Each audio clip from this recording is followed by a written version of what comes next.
malam hari ini menambah keberkahan di dunia wal akhirah. Amin ya rabbal alamin. Dan kita semua kelak akan mendapat syafaat Nabi Muhammad sallallahu alaihi wasallam.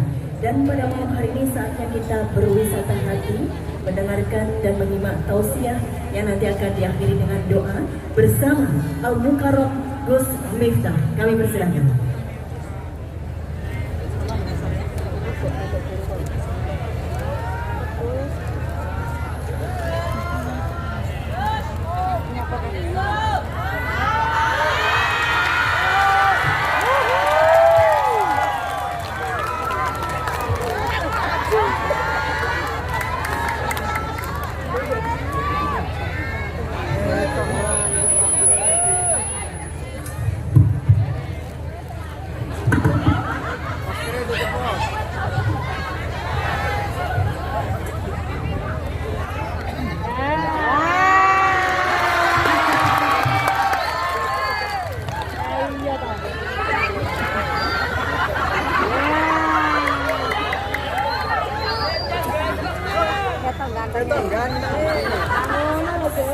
Indah di matamu, semek di mataku.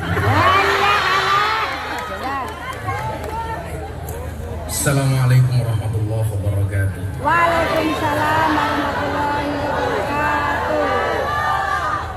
Alhamdulillahil qail. Bismillahirrahmanirrahim.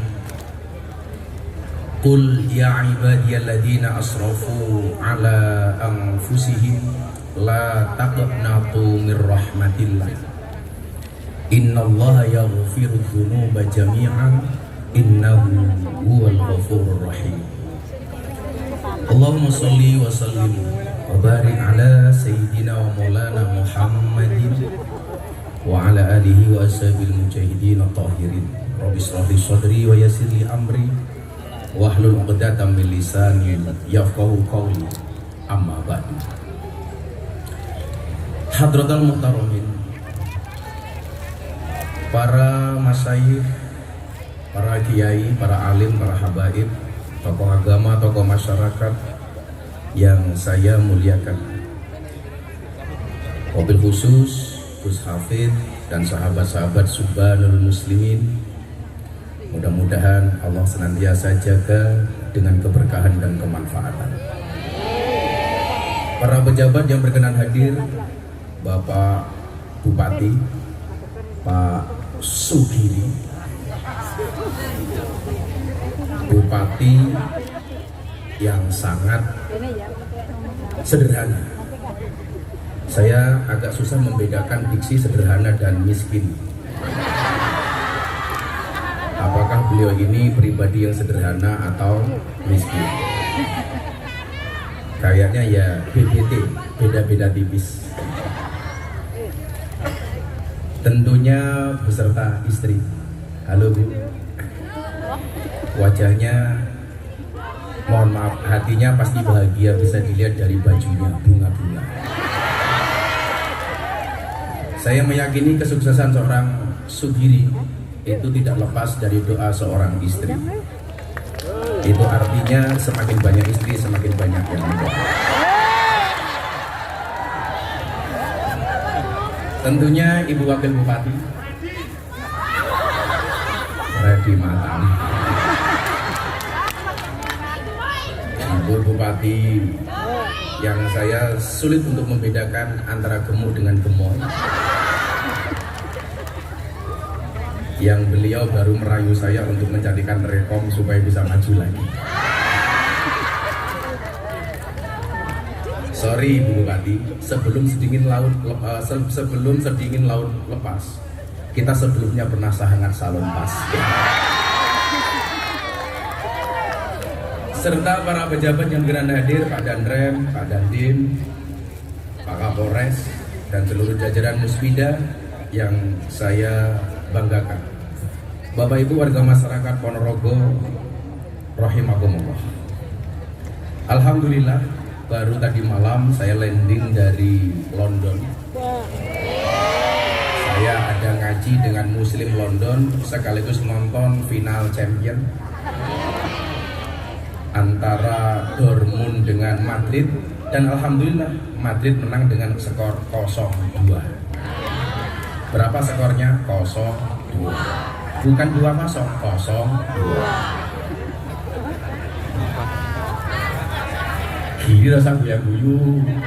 Ini calonmu beda. Tapi alhamdulillah malam hari ini saya nggak kenal kata jet lag.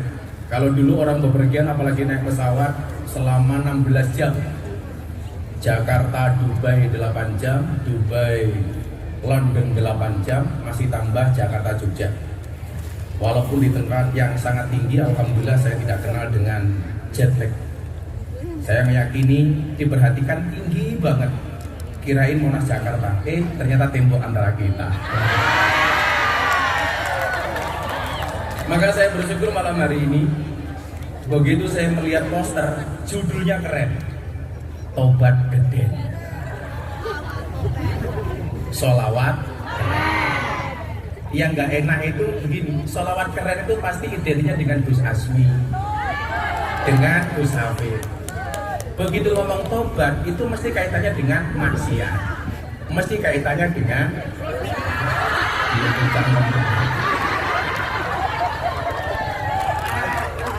jadi kalau ngomong sholawat keren yang diingat-ingat Gus Asmi, begitu tobat geden yang diingat-ingat Gus. Nah, Bapak Ibu dan kawan-kawan sekalian yang berbahagia, ahli syariat itu menemukan Tuhan dengan ilmunya. Semakin dia mengkaji ilmu, maka dia akan meyakini keakbaran Allah. Makanya orang-orang alim itu, mohon maaf, orang-orang alim itu tipikalnya mungkin dia seneng ngaji, tetapi ibadahnya biasanya pas-pasan. Orang yang alim itu biasanya ibadahnya banyak, mohon maaf, ilmunya banyak, tapi ibadahnya kurang khusyuk. Contohnya siapa? Nabi Sulaiman. Nabi Sulaiman itu nabi yang sangat alim, tetapi ibadahnya kalah khusyuk dengan bapaknya Nabi Daud. Contoh begini, masih ingat cerita Kubro dan Sugro, kakak adik. Kubro ini kakaknya, Sugro ini adik. Kubro dan Sugro ini sama-sama matang, hamil. Kalau bahasa Jawanya apa? Ngandut. Bahasa lebih halusnya apa? Anggarep beni. Kalau anggarep seri, anggarep sari itu men, anggarep beni itu matang. Saya itu kalau ngomong halus, Pak Giri kalah sama saya. Cuman kalau saya ngomong halus, orang Ponorogo malah kaget loh. Miftah cangkemnya kesambet boy. Jadi meteng itu bahasa Jawanya ngandut, yang lebih halus namanya anggarep beni. Kalau menstruasi itu anggap sari. Menstruasi ya, bukan mencret-mencret. Dua-duanya ini hamil. 9 bulan kemudian melahirkan. Oh, ini ada pemirsa BTV. Jadi Pak Giri, alhamdulillah acara malam hari disiarkan oleh BTV dengan acara Jalan Dakwah Gus Miftah. Alhamdulillah ini acara Ahlus Sunnah paling favorit di televisi nasional. Jadi lumayan, Rai ini Pak Giri ditonton secara nasional. Ada aja. Jadi kalau Pak Giri ngundang saya ngaji itu undang-undangnya ngamplopi tipis ora apa-apa, yang penting iso ngonek-ngoneknya sak mudare.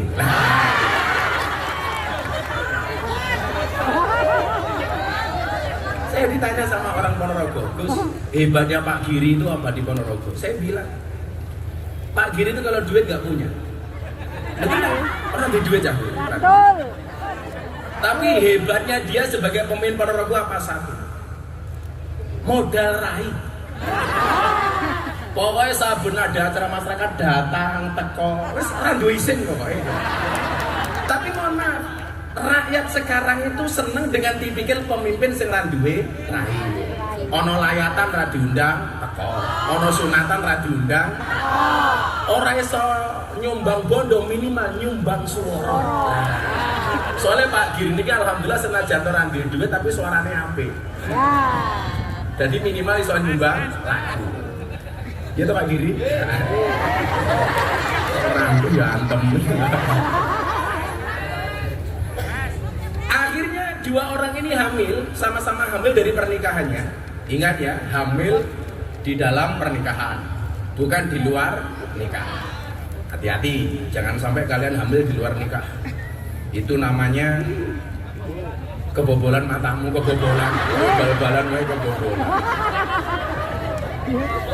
Kalau bahasa Inggrisnya summon level kumpul kebo. Kalau ada orang kumpul kebo, hati-hati, punya anak namanya gudel. Akhirnya dua-duanya ini melahirkan Pak Giri. Kubro yang besar melahirkan, Sugro yang kecil juga melahirkan. Bayi itu kan lahir pasti sama. Mungkin dulu Pak Giri pas lahir bareng Gus Asmi umpamane, kuwi bayi ini mesti podo. Senajan to tuwane beda. Sing siji ganteng, sing siji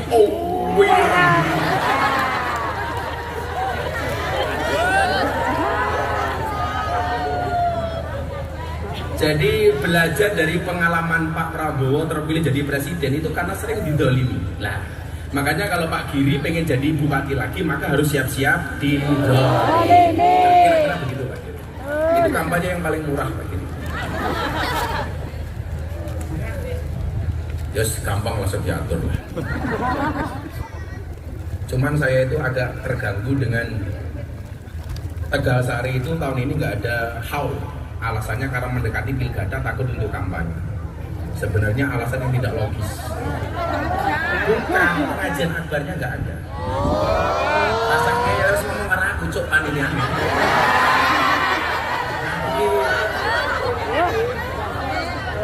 Pengajian tutupannya itu tidak ada. Cuman diganti sholawatan. Tapi apapun keputusan panitia kita hormati. Pokoknya wong Ponorogo kudu bangga duwe Mbah Muhammad.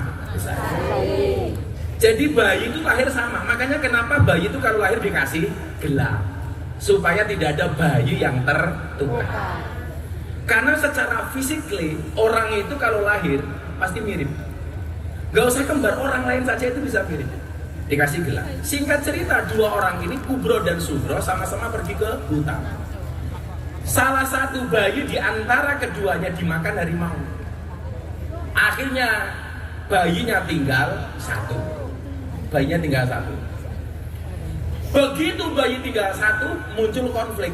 Konfliknya apa? Perebutan bayi. Kubro mengakui bayi itu adalah anaknya. Sugro juga mengakui bahwa bayi itu adalah anaknya. Geger geden, rebutan. Sugro nggak mau kalah, Kubro nggak mau kalah. Siapa yang gendong bayinya? Sugro. Akhirnya karena nggak ketemu solusi, dibawalah ke pengadilan kerajaan Nabi Daud. Ini bawa. Dua-duanya mengajukan gugatan di pengadilan Nabi Daud alaihissalam. Nabi Daud itu tipikal khusyuk yang tadi saya bilang, bukan alim. Yang alim itu Nabi Sulaiman. Makanya ayatnya bunyinya apa? Fafahamna Sulaiman. Yang paling alim itu Sulaiman. Rebutan ini. Bayiku, bayiku, bayiku, bayiku. Nah coba, ini bayi untuk rebutan. Sekarang mbak-mbak malah banyak yang membuang bayi. Gitu ya. Hati-hati cawe dok, Joko Nendo, tenang. Isi kelingan bahasanya Gus Miftah ora. Tahu bulat, cowilik digoreng dadaan regane 500-an. Mosok namu enak model gratisan. Iya. Karena aku jadi ingin. Gak apa-apa lah. Lupakan masalah hari ini. Kenapa? Karena esok masih ada masalah lain. Akhirnya Nabi Daud bertanya, ini nanya siapa? Kubro jawab, anakku. Ini anaknya siapa? Sugro menjawab, anakku. Ketika kalinya ditanya, kopiku mana? Belum ada. Itu pertanyaan ketiga. Ini teman bupati ini.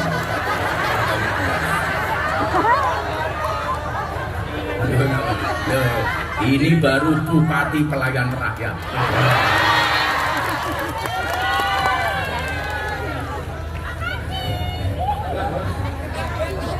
Terima kasih Pak Bupati. Jadi cara menutupi tidak bisa nyumbang harta minimal dengan nyumbang tenaga, kira-kira begitu. Karena bayi ini berada di tangannya Kubro, akhirnya Nabi Daud menyatakan apa? Kalau melihat, mohon maaf, karena bayi ini di tangan Sugro, Nabi Daud orang khusyuk itu kan ciri-cirinya gampang Pak. Orang khusyuk itu ciri-cirinya nggak mau banyak konflik. Makanya Pak Bupati sama Bu Wagub, kalau minta doa itu kamu datang kepada kiai khusyuk, jangan kepada kiai alim. Lah ceramah teko kiai alim. Tapi kalau jaluk dongo, golek kiai khusyuk. Karena orang khusyuk itu gak banyak pertimbangan Pak. Orang khusyuk itu gak pernah suudon. Anaknya mau khusnudon toh. Makanya orang khusyuk itu biasanya gampang dihapusi. Iya. Karena adanya cuma khusnudon, orang mikir macam-macam. Mulai ibu-ibu di masalah keluarga, kalau minta doa cari kayak yang khusyuk. Biasanya kayak ini desa sarungnya ngelinting, ngambune kelembak menyan. Sandalnya suwalu, minimal lili gitu lah kira-kira itu orangnya khusyuk-khusyuk. Tapi mohon maaf, dumane mandi. Akhirnya pengadilan Nabi Daud memutuskan bayi ini adalah merupakan anak dari Sugro. Kenapa? Karena yang gendong bayinya itu Sugro. Pengadilan ditutup. Begitu keluar pengadilan ketemu Nabi Sulaiman. Nabi Sulaiman itu anaknya Nabi Daud. Ibu, bapak, sebelum saya lanjutkan, itulah alasan kenapa Nabi Muhammad itu tidak punya anak laki-laki yang hidup. Kenapa? Karena kebiasaannya kalau Nabi itu punya anak laki-laki biasanya menjadi Nabi. Contoh Nabi Ibrahim punya anak Ismail, Ismail menjadi Nabi. Nabi Daud punya anak Sulaiman menjadi Nabi. Sama mana? Nabi Yakub mempunyai nama Yahya menjadi Nabi. Makanya Nabi Muhammad kenapa tidak punya anak laki-laki yang hidup? Karena khawatir sepeninggal Nabi nanti anaknya dianggap Nabi. Padahal la nabiya ba'da. Padahal tidak ada Nabi setelah Nabi Muhammad. Begitu ketemu Sulaiman, ditanya, karena kalian dari mana? Dari pengadilan. Apa yang kalian sengketakan soal anak? Ini anaknya siapa? Anaknya Sugro. Buktinya apa? Yang bawa Sugro. Nabi Sulaiman langsung mengajukan peninjauan kembali. Jadi peninjauan kembali itu Pak Kapolres tidak hanya sekarang, sudah ada sejak Nabi Sulaiman. Saya banding, kata Sulaiman, saya nggak percaya kalau bayi ini bayinya si Sugro. Dibawa kembali ke pengadilan Nabi Daud. Nabi Daud, saya banding, saya nggak percaya kalau bayi ini bayinya Sugro. Tapi saya juga nggak yakin kalau bayi ini bayinya Kubro. Akhirnya ditanya sama Nabi Sulaiman, anaknya sopo? Kubro jawab anakku. Anaknya sopo? Sugro jawab anakku. Apa yang terjadi? Karena dua-duanya bersikukuh, Nabi Sulaiman mohon maaf mengambil sebuah pedang. Dia mengatakan kepada dua perempuan ini, karena dua-duanya mengakui ini anaknya, maka izinkan saya membelah bayi ini menjadi dua. Yang separuh saya kasih Kubro, yang separuh saya kasih Sugro. Akhirnya apa? Si Sugro menjawab, saya setuju. Sementara si Kubro menjawab, saya tidak setuju wahai Sulaiman. Daripada bayinya dibelah, wallah, berikan bayi ini kepada si Sugro saja. Akhirnya apa? Nabi Sulaiman memutuskan, yang tadinya Nabi Daud mengatakan ini adalah bayinya Sugro, Nabi Sulaiman mengatakan bayi ini adalah bayinya Kubro. Kenapa? Karena psikologi seorang ibu nggak mungkin merelakan anaknya untuk dibunuh, apalagi dibelah. Sehingga apa? Nabi Daud kemudian mengiyakan apa yang menjadi keputusan Nabi Sulaiman alaihissalam. Nah, iki lho Pak. Dadilah jenengan golek pitedah, kuwi takono karo guru sing alim. Tapi lah jenengan golek petunjuk soal sesuk aku menang apa kalah, kuwi takono karo kiai khusyuk. Pak Giri ini saniki seneng ngejak kula, ora kok mergo kula khusyuk, ora kok mergo kula alim, tapi mergo kula iso goleke rekom nganggo Pak Giri. Dan siji iso gratisan danco.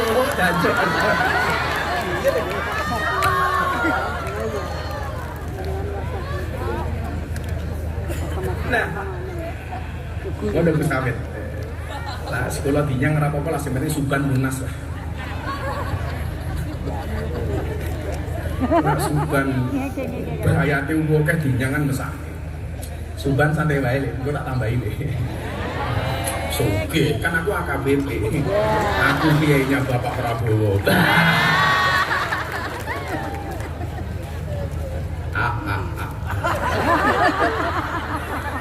Jadi ahli syariat itu menemukan bersentuhan dengan ilmunya. Semakin banyak ilmu, dia akan semakin dekat dengan Tuhannya dengan cara mengkaji. Makanya nyuwun sewu, tipikal kayak Gus Bahak kayak mesti orang khusyuk. Tapi alim. Yo, yo. Bakul es teh iki Bakul alim es ora sama khusyuk. bakul es, Bu. Tapi salah satu mukjizat bakul es ini nyuwun sewu, cangkeme gede. Kadang-kadang pembicara pakai mic saja masih kekalahan. Bakul es.